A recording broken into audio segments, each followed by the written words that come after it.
जगन्नाथ चलतु आज आम बनवा बिना पियाज रसुण मटर तरकारी ये मटर सीझे रखीदे देखु ये सब मसला मु प्रस्तुत रखी देखु ये अदा कोरिकी रखी एतिकी करी पाउडर टमाटो गोटे मटर सहित सीझे देती कंचा लगा 4टा गोटिकिया टे काटिकी पकईदेवी आ तेजपत्र आ लंका गुंड चलते आम बनइबा बिना पियाज मटर तरकारी।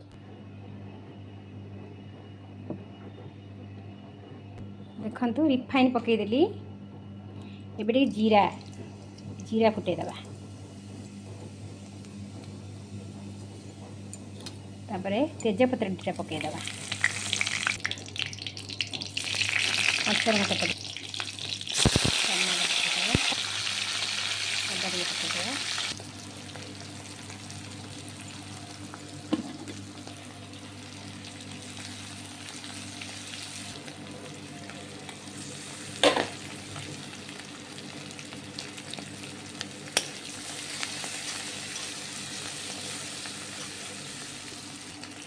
देखु जारी हो गला टमाटो मटर को छाड़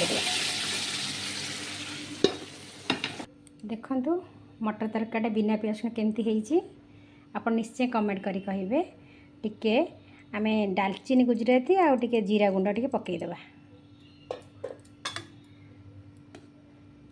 बिना पियाज रसुण करेंगे ना पियाज रसुण ठारे बिना पियाज रसुण मटर तरकारी बहुत टेस्टी हुए। आपण एमती बनैकी खातु जो दिन आप ओषा करुँच कि आप बिना पियाज रसुण खाइबार अच्छी बनैकी खातु बहुत टेस्टी लगे। देखु केमती है मो मटर तरकारी।